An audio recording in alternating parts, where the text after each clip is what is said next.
Oi, meus queridos! Hoje a gente vai falar sobre as angiospermas, que é o maior grupo do reino vegetal em diversidade, tanto em número de espécies como em quantidade de indivíduos presentes. Isso acontece porque nesse grupo vegetal existe a evolução em relação à produção de flores e de frutos, e isso garantiu para eles um enorme sucesso em conquistar os ambientes mais diversificados possíveis. Então, você encontra angiospermas desde ambiente aquático até ambientes desérticos. As flores vão ajudar esses vegetais em relação à polinização. Então, como vai favorecer a polinização, vai favorecer a reprodução desses vegetais e também a presença do fruto, porque o fruto vai proteger a semente e vai ajudar na dispersão da semente também. Aqui eu fiz para vocês uma classificação para a gente só ter uma foto aí do que seria o resumo de classificação das angiospermas, né? Assim como os outros vegetais que a gente já viu, elas são embriófitas, ou seja, os gametângios, eles possuem uma estrutura de células que protege o embrião, então existe uma proteção do embrião. São traqueófitas, o que significa que elas têm vasos condutores de seiva, assim como as pteridófitas e as gimnospermas também.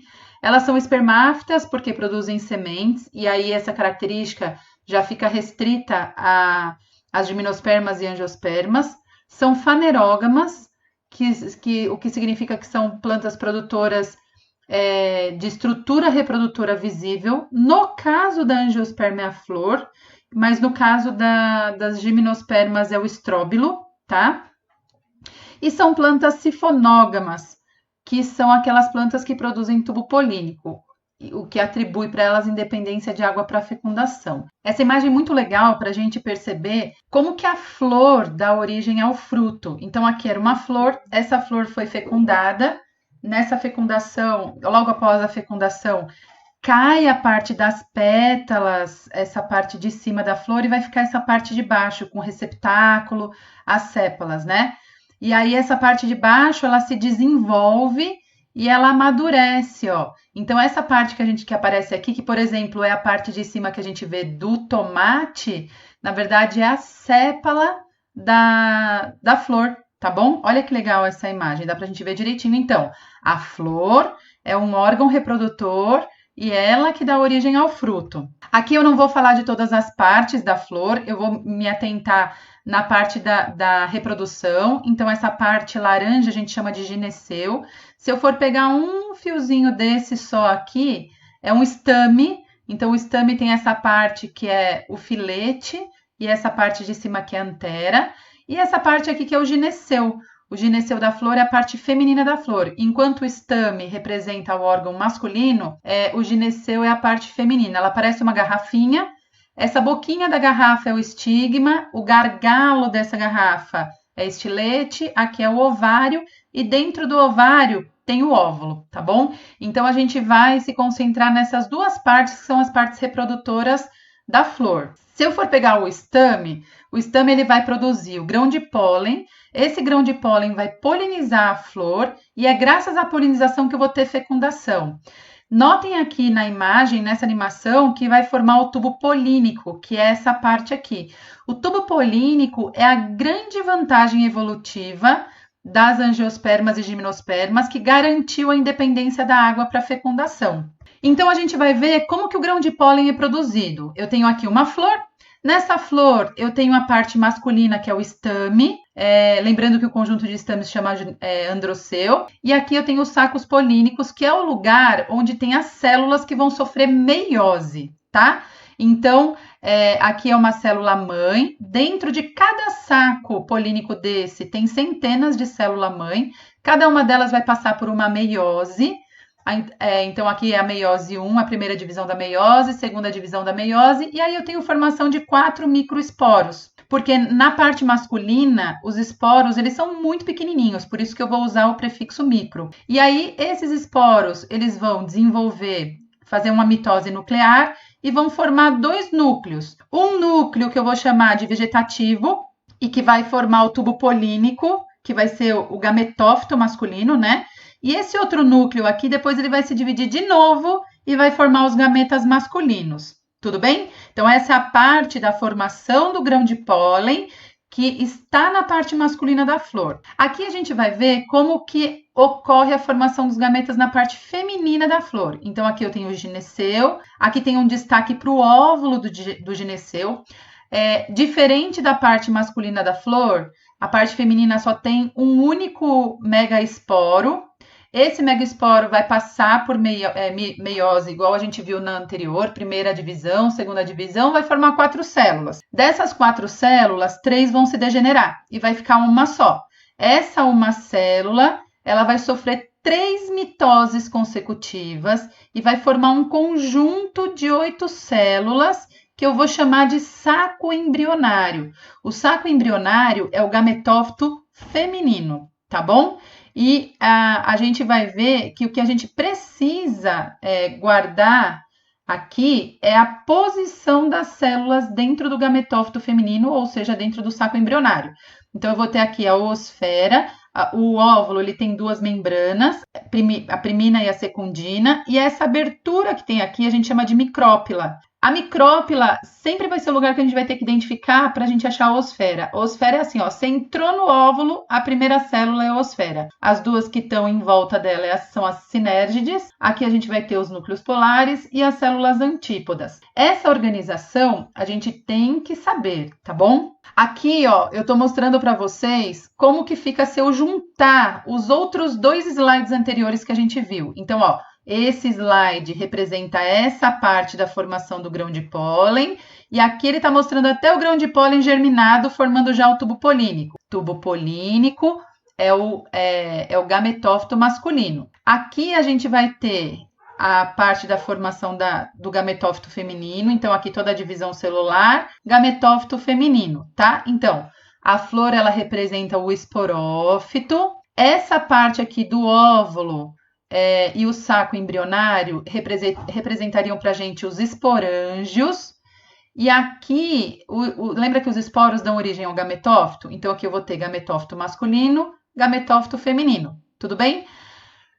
O grão de pólen cai na flor, forma-se o tubo polínico fecunda a flor. Então, aqui a gente vai ter o processo de fecundação. Depois que o óvulo foi fecundado, eu vou ter a formação de uma semente. Então, aqui seria o endosperma da semente, a casca da semente e aqui dentro o embriãozinho. Se eu colocar essa estrutura no chão, regar ela bonitinha, eu vou ter uma nova plântulazinha, que é um esporófito jovem. E aí eu vou formar de novo uma flor, tá bom? Então, o que a gente vai ter que prestar atenção aqui? Que pensando em vestibular, lembra que eu falei para vocês que a organização do óvulo, a organização do saco embrionário dentro do óvulo é importante? Olha a diferença nessas 2 imagens. Eu coloquei aqui justamente para vocês prestarem atenção nisso nas questões. Lembra que eu falei que a oosfera é a primeira célula que vem na abertura do óvulo, que é a micrópila? Aqui eu tenho um óvulo que a micrópila está virada para cima. Esse outro aqui é um ovário invertido que a gente fala. A micrópila está para baixo. Então, olha só onde está a oosfera. Está aqui na parte de baixo. Então, cuidado, porque às vezes pode aparecer a imagem de um ovário e justamente para você identificar dentro desse ovário onde está a oosfera. E para eu identificar onde está a oosfera, eu preciso primeiro identificar onde está a micrópila, tá bom? Que é a abertura do ovário. Bom, quando aconteceu a fecundação, essa parte do óvulo fecundado vai formar a semente e a parte do ovário começa a se desenvolver e vai formar o fruto. Só que aqui a gente tem uma coisa que é muito interessante. Eu vou ter o que a gente chama de dupla fecundação. Por quê? Porque lembra que eu falei para vocês que dentro do tubo polínico vai ter uma célula chamada germinativa, que ela sofre uma mitose e forma os 2 núcleos espermáticos? Pois bem, dentro de cada óvulo tem 2 gametas masculinos, que são o primeiro e o segundo núcleo espermático. Então, aqui Ne é núcleo espermático, tá bom? Que vai fazer uma dupla fecundação no óvulo. Então, o primeiro núcleo espermático fecunda a oosfera, e forma o zigoto 2N, que é aquele que vai se desenvolver e formar o esporófito jovem. Mas o segundo núcleo espermático que vai estar descendo aqui vai fecundar os dois núcleos polares. E aí eu vou formar uma estrutura chamada de endosperma 3N, que é triploide, portanto. Por que eu coloquei aqui em vermelho? Porque em gimnospermas só acontece essa fecundação. E, portanto, na semente, se eu for pegar o pinhão, o embrião do pinhão, que é aquela partezinha redondinha que está dentro do pinhão, é o zigoto 2N, e aquela parte que fica em volta é o endosperma, só que lá o endosperma é haploide. Então, é uma diferença importante de gimnosperma para angiosperma. Nas angiospermas, o endosperma é triploide, tá bom? Então, o endosperma ele vai servir como tecido com amido, com gordura, né? Para alimentar o embrião, tudo bem? Com óleos, na verdade, né? O que predomina são óleos, para poder alimentar o embrião. Essa semente que formou, ela pode ter dois aspectos diferentes. Vocês já devem ter pegado em casa um feijão e tirado a casquinha do feijão. Quando você tira a casquinha do feijão, o feijão ele se divide em duas metades, né? Essas duas metades é o que a gente chama de cotilédone. E por conta do cotilédone, a gente classifica angiospermas de duas formas. Aquelas sementes que têm dois cotilédones, elas acabam sendo chamadas de eudicotiledôneas. Nessa imagem aqui, ainda aparece o nome de cotiledônia. Eu nem alterei aqui, por quê? Porque dependendo da questão de vestibular que vocês forem estudar, se ela for uma questão antiga, vai aparecer o nome dicotiledônia, desculpa. Só que a nomenclatura atual é eudicotiledônia, tá bom? Quando vocês pegam o milho você não consegue dividir ele em duas metadinhas. Ou seja, o milho só tem um cotilédone. Então, ele vai ser classificado como monocotiledônia. Então, toda plantinha que você pega e a semente ela se divide em duas partes, é uma eudicotiledônia. Aquelas que não se dividem, é uma monocotiledônia. E com isso veio uma classificação. E que, na verdade, essa classificação, ela não está só em relação à semente, se tem um ou dois cotilédones. Na verdade, ela também vai estar relacionada a outras estruturas da planta. Então, uma monocotiledônia, ela tem todas as raízes iguais, que é o que a gente chama de raiz cabeleira ou fasciculada. Elas são todas da mesma espessura, percebe? Enquanto que as eudicotiledôneas, ela tem uma raiz principal com bifurcação, com ramificação. Em relação ao caule, nas monocotiledôneas, todo o xilema e floema ele está disperso aleatoriamente, sem ter uma organização, enquanto que nas eudicotiledôneas eles são organizados num cilindro central. Em relação à folha, uma coisa muito legal da gente ver também.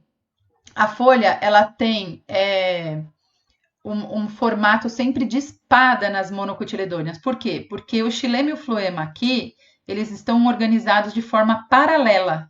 Então, as nervuras são paralelas. Lembrando que a nervura, ela é responsável pelo transporte de seiva, mas também ajuda na sustentação da folha, né? Aqui elas são todas ramificadas. Então, nas eudicotiledôneas, eu consigo ter plantas com formatos muito variados de folha. Isso elas são mais complexas, para falar a verdade. As eudicotiledôneas são mais complexas do que as monocotiledôneas. E também tem uma diferença em relação ao número de pétalas. Todas as plantas que têm o número de pétalas múltiplos de 3, principalmente, pode ser de 4 também, mas múltiplos de 3, eu sei que ela é uma monocotiledônea. E as múltiplos de 5 são eudicotiledôneas. O que é muito importante a gente falar? Que em relação à classificação em mono e eudicotiledônea, vale o maior número de características que aquela espécie tem. Porque pode acontecer de uma flor não ter uma dessas características e ela, da mesma forma, ser classificada como monocotiledônea. E aí eu vou ter que ver que ela vai ter a maioria das características de monocotiledônea. Assim como uma eudicotiledônea, ela vai ter a maioria das características de uma eucotiledônea, tá bom? Então, essa videoaula termina por aqui. A gente vai ter uma outra videoaula só sobre angiospermas também, só que voltado para polinização e a tipos de frutos. Tá bom? Então, espero que vocês tenham entendido e gostado dessa aula. Obrigada, pessoal. Um beijão para vocês e até a próxima aula.